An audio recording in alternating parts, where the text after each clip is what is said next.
Allahu Akbar, Allahu Akbar, Allahu Akbar, Allahu Akbar, Allahu Akbar, Allahu Akbar, walillahil hamd.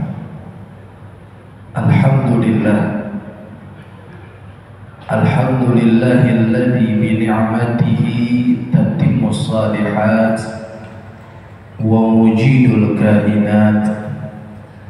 Asyhadu an la ilaha illallah wahdahu la syarika lah, wa asyhadu anna sayyidana Muhammadan abduhu wa rasuluhu la nabiyya ba'da.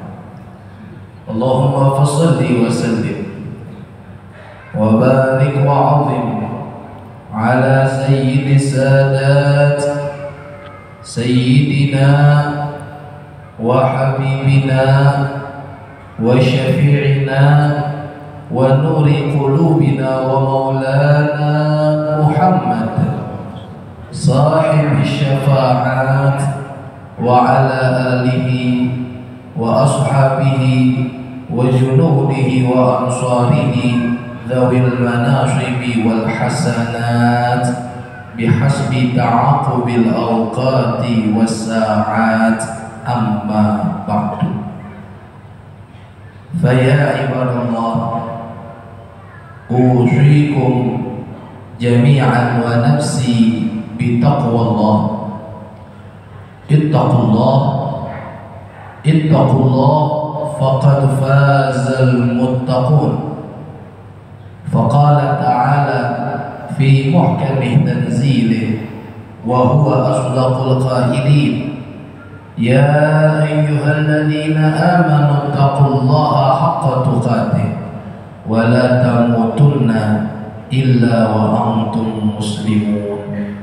Wa qala ta'ala fi ayatin ukhra, ya ayyuhalladzina amanu taqullaha wa qulu qawlan sadida yuslih lakum a'malakum wa yaghfir lakum dhunubakum.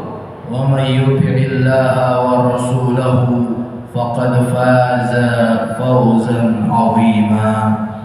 Shadaqallahul 'azim. Allahu akbar, Allahu akbar, Allahu akbar, walillahil hamd. Alhamdulillah. Pertama-tama dan yang paling utama, marilah kita panjatkan puji serta syukur kehadirat Allah Subhanahu wa ta'ala atas karunia nikmat yang Allah berikan kepada kita. Nikmat zahir berupa nikmat panjang umur dan sehat wal afiat. Nikmat batin berupa nikmat keimanan dan keislaman. Maka dari itu kita berkumpul di masjid yang mulia ini pada tanggal 10 Dzulhijjah 1446 Hijriah dalam rangka melaksanakan syiarun min sya'airillah, melaksanakan daripada perintah Allah Subhanahu wa ta'ala, yaitu melaksanakan salat sunnah Idul Adha. Mudah-mudahan ibadah kita dari awal hingga akhir, dari yang wajib hingga yang sunnah, semuanya diterima dan diridhai oleh Allah Subhanahu wa ta'ala. Salawat dan salam tak lupa kita aturkan, kita sanjungkan kepada junjungan kita, pemimpin dunia sampai akhirat, yaitu baginda Nabi besar Muhammad sallallahu alaihi wa alihi wa sahbihi wasallam. Mudah-mudahan kita semua segenap umatnya mendapatkan syafaatul uzma, pertolongan terbesar dari beliau nanti di padang mahsyar, untuk kita sama-sama masuk ke dalam syurganya Allah Subhanahu wa ta'ala. Allahu akbar, Allahu akbar, Allahu akbar, walillahil hamd. Hadirin wal hadirat, Bapak Ibu jamaah salat Idul Adha yang dimuliakan Allah Subhanahu wa ta'ala. Telah terbenam matahari kemarin sore, berpisah kita dengan hari yang mulia, yaitu hari Arafah, di mana saat itu seluruh umat Islam jamaah haji dari seluruh penjuru dunia berkumpul di Padang Arafah, dan mereka melaksanakan rukun haji yang utama, yaitu wukuf di Padang Arafah. Mereka memperbanyak doa, zikir, tasbih, tahlil, tahmid, salawat untuk senantiasa mendapatkan kemuliaan di hari Arafah. Maka dari itu tentu mereka berharap wukuf yang mereka laksanakan menjadi sebab diterimanya ibadah haji mereka, kemudian pulang ke tanah air membawa haji yang mabrur. Untuk kita yang tidak haji, kita melaksanakan ibadah puasa sunnah pada hari Arafah, di mana pahalanya sangat besar di sisi Allah Subhanahu wa taala. Nabi Muhammad SAW ditanya tentang puasa hari Arafah, maka beliau menjawab, "Shaum Arafah tukaffiru sanatal madiyata wal baqiyah." Sesungguhnya puasa hari Arafah menghapuskan dosa setahun yang lalu, begitupun setahun yang akan datang. Mendapatkan ampunan dosa selama 2 tahun ibadah Allah. Maka mudah-mudahan bagi kita yang berpuasa kemarin pada hari Arafah, dosa-dosa kita diampuni oleh Allah Subhanahu wa taala. Hadirin, hadirat, jamaah Idul Adha rahimakumullah, terbenam matahari kemarin sore, maka kita memasuki tanggal 10 Dzulhijjah 1446 Hijriah. Kita teringat dengan jasa orang-orang yang sangat mulia di dalam hidup dan kehidupan kita. Biasanya hadirin wal hadirat, sepulang kita dari masjid yang mulia ini, selepas kita melaksanakan sholat Idul Adha, kita kembali ke rumah, kita kumpul dengan mereka, kita bersilaturahmi terkhusus kepada orang tua tercinta, kita kumpul bersama mereka, kita makan pagi dengan mereka, kita cium tangan mereka, kita cium keningnya, kita peluk tubuhnya yang rapuh ibadah Allah. Tapi banyak di antara kita pada pagi hari ini sudah tidak dapat keberkahan yang satu ini. Pulang ke rumahnya tidak ada 2 mata yang selalu merintih di malam hari berdoa untuk anaknya. Jadikan anak-anakku, keturunanku, anak-anak yang saleh. Maka kita sangat merindukan mereka. Kita sangat butuh dengan doa-doa mereka. Apalah daya, Allah Subhanahu wa taala lebih mencintai dan lebih menyayanginya. Mereka telah berpindah ke rahmatullah. Tidak ada doa yang lebih pantas untuk kita ucapkan di pagi hari yang mulia ini, melainkan kita berkata, Rabbighfirli wa liwalidayya warhamni warhamhuma kama rabbayani shaghira. Ampunilah dosa-dosanya ya Allah, ampunilah kesalahannya ya Allah, berikanlah rahmat kasih sayangmu kepada keduanya sebagaimana mereka menyayangi kami tatkala kami masih kecil. Allahu Akbar, Allahu Akbar, Allahu Akbar, walillahil hamd. Hadirin wal hadirat, jamaah yang berbahagia, khatib ingin menyampaikan khutbah yang singkat untuk diri khatib pribadi dan untuk kita semua, supaya kita bisa ambil pelajaran, kita bisa ambil hikmah, ilmu dan hikmah yang bermanfaat untuk hidup kita dan kehidupan kita. Maka sekurang-kurangnya dari pagi hari yang mulia ini, dari khutbah Idul Adha yang penuh rahmat ini, kita bisa membawa pulang 3 pelajaran, yaitu di hari ini kembali kita diingatkan, seluruh umat Islam sedunia diingatkan dengan kisah kehidupan keluarga yang saleh, kisah kehidupan keluarga yang taat kepada Allah Subhanahu wa taala, kisah kehidupan keluarga yang diberkahi oleh Allah Subhanahu wa taala, yaitu kisah Ibrahim Khalilullah alaihi salatu wassalam.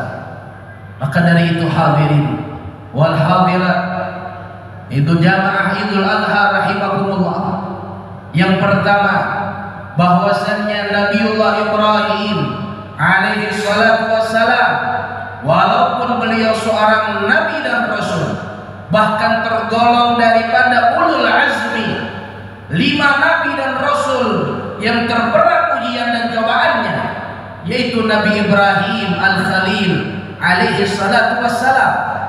Walaupun beliau seorang kesayangan dan kecintaan Allah, tetap beliau melalui ujian dan cobaan. Beliau melalui daripada rintangan, beliau melalui daripada kesulitan hidup di atas dunia ini. Sebagaimana firman Allah Subhanahu wa taala, ahasiban nasu ay yutraku ay yaqulu amanna wa hum la yuftanun.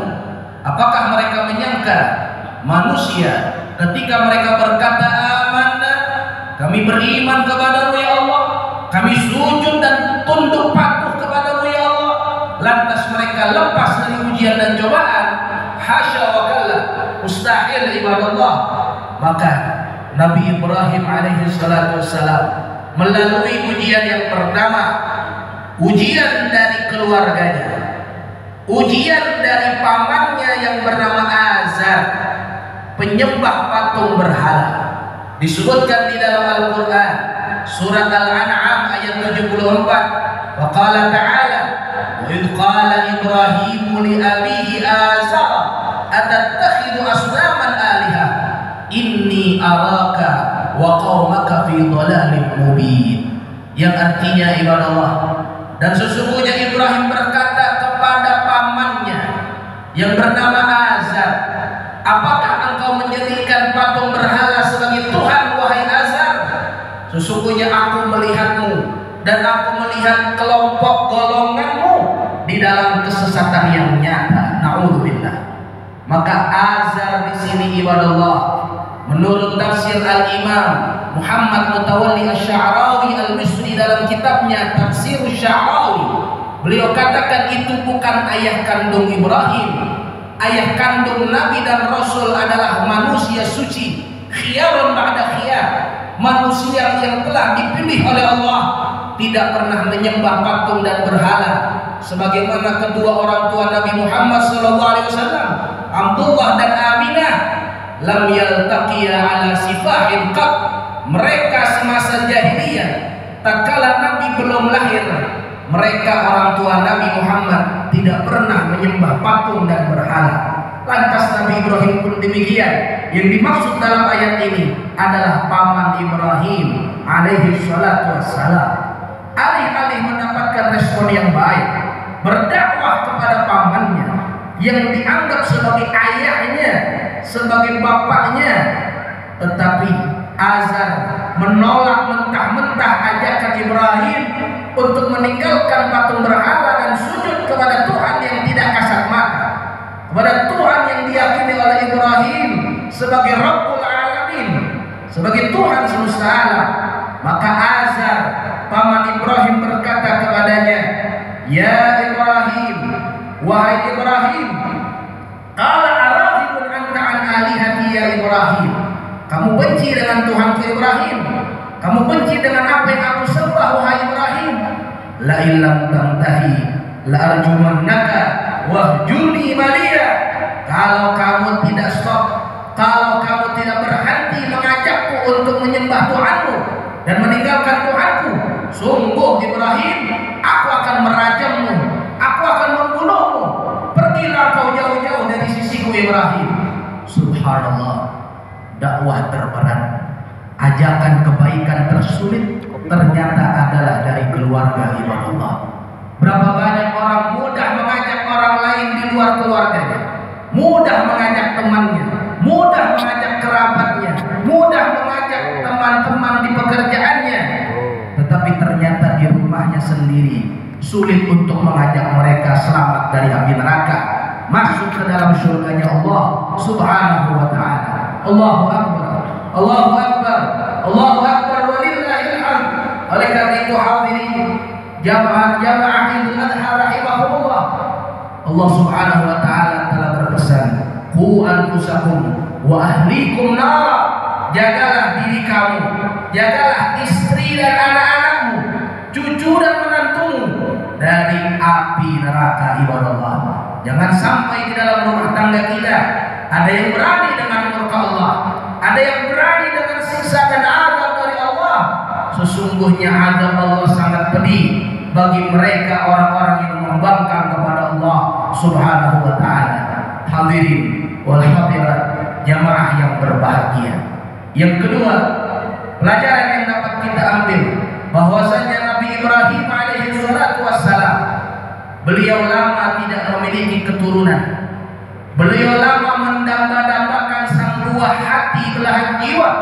Selama 86 tahun Ibrahim berdoa pagi dan petang, siang dan malam dengan doa yang disebutkan di dalam Al-Quran dan kita baca setiap habis sholat 5 waktu.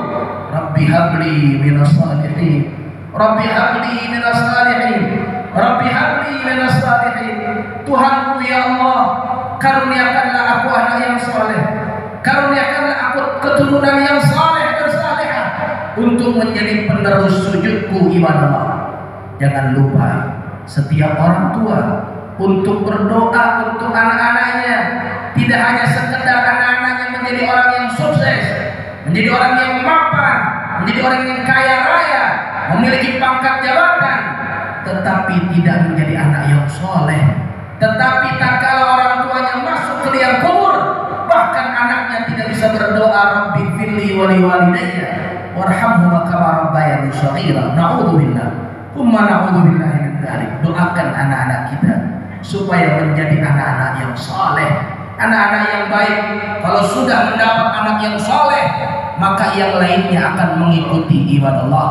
Soleh di dunia, soleh juga di akhirat. Allahu Akbar, Allahu Akbar, Allahu Akbar, walillahil hamd. Kemudian selama 86 tahun akhirnya doa Nabi Ibrahim dikabul dan diijabah oleh Allah Subhanahu wa taala. Beliau dikaruniai seorang putra dari Siti Hajar, yaitu Ismail alaihi salatu wassalam. Oleh karena itu kita pun sama ibadah Allah. Kita sebagai umat Nabi Muhammad sebagai keturunan Ismail bin Ibrahim, maka jangan pernah putus asa dari rahmat Allah. La taqnatu min rahmatillah. Jangan pernah putus asa dari doa munajat yang kita bacakan, yang kita angkat kedua tangan kita setiap hari. Jangan pernah berkata Allah tidak mengabulkan doa saya, Allah tidak mengijabah munajat saya. Untuk apa saya berdoa Allah tidak mendengar? Na'udzubillah, thumma na'udzubillahi min dzalik. Allah yang memberikan janji, ud'uni astajib lakum. Doalah kalian kepadaku, mintalah apapun yang kalian minta kepadaku, astajib lakum, pasti aku akan kabulkan doa-doa dan munajat kalian. Allahu Akbar, Allahu Akbar, Allahu Akbar, walillahil hamd.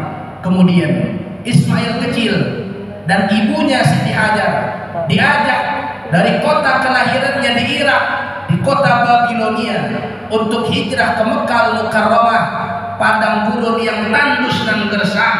Tidak ada apapun di sana dan tidak ada siapapun di sana. Ibrahim membawa Hajar dan Ismail, kemudian ditinggalkan di sana selama kurang lebih 14 tahun. Subhanallah, seorang ayah yang sangat tegar, seorang ayah yang sangat kuat. 86 tahun menunggu daripada buah hati belahan jiwanya. Ketika sudah lahir, dapat perintah dari Allah untuk meninggalkan keduanya di Mekah Al-Mukarramah. Selama 14 tahun kerinduan sangat mendalam. Ibrahim sangat rindu dengan putranya Ismail. Kemudian mereka berjumpa lagi di Mekah Al-Mukarramah. Ternyata perintah Allah berkata lain. Allah berkehendak untuk memerintahkan Ibrahim menyembelih putranya Ismail. Maka disebutkan di dalam Al-Quran surat As-Saffat ayat 101 sampai 102. Fabasyarnahu bi ghulamin halim.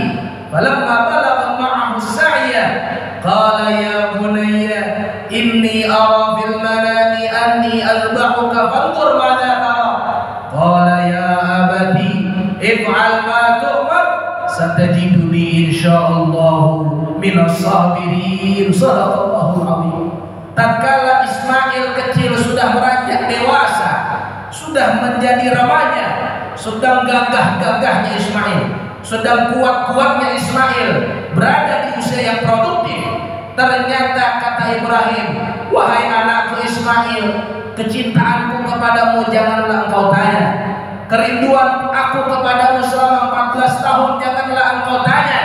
Tapi Ismail, semalam pada malam tarwiyah tanggal 8 Dzulhijjah, aku bermimpi, aku mendapat perintah Allah untuk menyembelih lehermu, untuk menyembelih engkau pada tanggal 10 Dzulhijjah. Maka bagaimana pendapatmu Ismail? Masya Allah, subhanallah. Kita bisa lihat seorang nabi rasul yang bijaksana, seorang ayah yang sangat bijaksana. Walaupun dia seorang nabi dan rasul, seorang ayah tetap meminta musyawarah dengan anak-anaknya. Dan kekuatan agama Islam, kekuatan kita sebagai umat Islam, kekuatan kita sebagai hamba Allah ada di dalam musyawarah, ada di dalam mengambil kesepakatan bersama, bukan hanya kesepakatan satu pihak. Allah wa amruhum syura bainahum. Allahu akbar, Allahu akbar, Allahu akbar, walillahil hamd. Maka lihatlah hadirin wal hadirat, jawaban anak yang saleh, jawaban anak yang betul-betul takut kepada Allah dan tidak takut dengan dirinya, tidak takut dengan dunia. Maka dia berkata, ya abati, wahai ayahku Ibrahim, kalau memang ini adalah perintah Allah, if'al ma tu'mar, lakukan saja, sembelih leherku wahai ayahku Ibrahim, satajiduni insyaallah minas sabirin. Insyaallah aku Ismail tergolong anak-anak yang sabar, tergolong hamba-hamba Allah yang sabar. Allahu akbar, Allahu akbar, Allahu akbar, walillahil hamd. Dari ucapan saat itu sampai detik ini, bahkan sampai kiamat, belum ada yang menandingi jawaban yang spektakuler, jawaban yang luar biasa dari putra Ibrahim, yaitu Ismail alaihi salatu wassalam. Tanpa ada keraguan, tanpa ada kekhawatiran, nyawanya ingin hilang, nyawanya ingin melayang. Kalau memang itu perintah Allah, laksanakan wahai ayahku Ibrahim. Subhanallah, subhanallah. Hadirin wal hadirat rahimakumullah. Akhirnya dibawalah Ismail ke satu bukit, diikat tangannya, diikat kakinya, kemudian golok ataupun pisau sudah diasah oleh Ibrahim. Kemudian tatkala ingin disembelih, maka Allah lebih sayang kepada keduanya. Allah telah membuktikan kecintaan keduanya. Allah telah membuktikan daripada ketaatan keduanya kepada Allah tanpa ada keraguan sedikit pun. Maka Allah ganti dengan sembelihan, dengan kambing kibas yang besar. Wa fadainahu bidzibhin azim. Allahu akbar, Allahu akbar, Allahu akbar, walillahil hamd. Maka pelajaran yang ketiga adalah hidup ini adalah perjuangan. Perjuangan butuh dengan pengorbanan. Maka bohong tatkala orang berkata saya berjuang tapi dia tidak berkorban. Apalagi perjuangan untuk agama Allah, perjuangan untuk membela daripada ayat-ayat Allah, membela daripada ajaran-ajaran Rasulullah sallallahu alaihi wasallam. Maka semua itu butuh perjuangan. Islam itu adalah agama yang lestari, agama yang paling indah, agama perjuangan ibadah Allah. Maka setiap kita akan berjuang dengan porsinya masing-masing. Seorang ayah akan berjuang untuk keluarganya, seorang ibu akan berjuang untuk mendidik anak-anaknya, seorang anak akan berjuang untuk berbakti kepada orang tuanya, seorang ulama akan berjuang untuk menghilangkan kebodohan dari umatnya, seorang ulama akan berjuang untuk memilih keadilan dan untuk memilih kemaslahatan bagi masyarakatnya. Setiap kita akan berjuang dengan porsinya masing-masing ibadah Allah, dan tentunya kita semua berjuang untuk agama Allah Subhanahu wa taala. Oleh karena itu, janganlah pernah ragu untuk berjuang di dalam jalan Allah Subhanahu wa taala. In tansurullah yansurkum wa yutsabbit aqdamakum. Jika engkau menolong ayat Allah, yang dimaksud jika engkau menolong syiar-syiar agama Allah, masjid, musalla, lembaga-lembaga Islam, pondok-pondok pesantren, majelis-majelis ilmu, anak-anak yatim dan duafa, fakir miskin, semua dari syiar Allah. Kalian membantu mereka, kalian menolong mereka, yansurkum, maka ingat Allah pasti akan menolong kalian. Allah tidak akan Allah tidak akan meninggalkan dan Allah tidak akan lupa dengan kalian. Maka Allah Subhanahu wa taala akan menetapkan kedua kaki kalian di jalan Allah Subhanahu wa taala. Kita berjuang dengan infak dan sedekah. Maka siapapun yang berinfak dan sedekah, Allah mengirim malaikat di pagi hari. Allahumma ati munfiqan khalafa. Ya Allah, malaikat berdoa, gantilah orang-orang yang telah berinfak sedekah di waktu pagi. Kemudian di sore hari Allah mengutus malaikatnya, Allahumma ati mumsikan talafa. Ya Allah, gantilah atau cabutlah keberkahan rezeki dari orang-orang yang tidak mau berinfak dan sedekah. Maka dari itu, apa yang kita sedekahkan pada hari ini dan daripada sembelihan hewan kurban, sesungguhnya itu adalah tabungan di akhirat kita. Tabungan untuk kita memasuki surganya Allah Subhanahu wa taala. Bahkan kata Rasulullah sallallahu alaihi wasallam, "Kabiru duhayakum," perbesarlah hewan kurbanmu, fa innaha 'ala sirati maqayakum. Sesungguhnya hewan kurban berupa kambing, domba maupun sapi yang kita sembelih itu akan menjadi tunggangan kita, menjadi transportasi kita di surganya Allah Subhanahu wa taala. Mudah-mudahan siapapun yang melaksanakan sunnah berkurban, mudah-mudahan kurbannya diterima oleh Allah Subhanahu wa taala. Allahu akbar, Allahu akbar, Allahu akbar walillahil hamd. Itulah tiga pelajaran hikmah yang dapat kita ambil dari kisah keluarga Ibrahim, bahwasanya hidup tidak terlepas dari ujian dan cobaan. Yang kedua, jangan pernah berhenti untuk terus berdoa, berdoa dan berdoa. Ikhtiar dibarengi dengan doa sama dengan tawakal kepada Allah. Kemudian yang ketiga, hidup butuh dengan perjuangan, perjuangan butuh dengan pengorbanan. Mudah-mudahan kita semua yang hadir di masjid yang mulia ini, kita semua diberikan panjang umur, sehat walafiat, diberikan kemudahan dalam segala urusannya, diberikan qabul atau hijabah dari segala hajat-hajatnya. Di antara kita ada yang sakit, keluarganya, orang tuanya, mudah-mudahan Allah angkat segala penyakitnya. Di antara kita ada yang kurang sehat, mudah-mudahan diberikan sehat walafiat. Di antara kita ada yang sempit rezekinya, mudah-mudahan diluaskan rezekinya. Anak-anaknya yang sedang sekolah, kuliah di perguruan tinggi, di kuliah, maka Allah berikan kemudahan dalam pendidikannya, dijadikan anak-anak yang bermanfaat ilmunya, bermanfaat bagi bangsa dan agamanya. Setelah pendidikan selesai, mereka mencari kerja, mudah-mudahan Allah berikan pekerjaan yang halal, yang thayyib, yang barakah, dan juga setelah itu mendapatkan jodoh yang saleh dan salehah, jodoh yang menemani untuk ibadah kepada Allah Subhanahu wa taala. Dan yang sudah wafat dari keluarga kita, saudara-saudara kita, dari seluruh sanak famili kita yang sudah meninggal dunia, mudah-mudahan Allah ampuni segala dosa-dosanya, Allah maafkan kesalahannya, dilapangkan kuburnya, dijadikan kuburnya raudhah min riyadil jannah, dan kita semua yang hadir mendapatkan barakah, mendapatkan ridha dari Allah Subhanahu wa taala. Amin ya rabbal alamin. Barakallahu li wa lakum minal Qur'anil azim wa nafa'ani wa iyyakum bima fihi minal ayati wa dzikril hakim. Aqulu qawli hadza astaghfirullah li wa lakum wa lisairil muslimina wal muslimat wal mu'minina wal mu'minat fastaghfiruhu innahu huwal ghafurur rahim.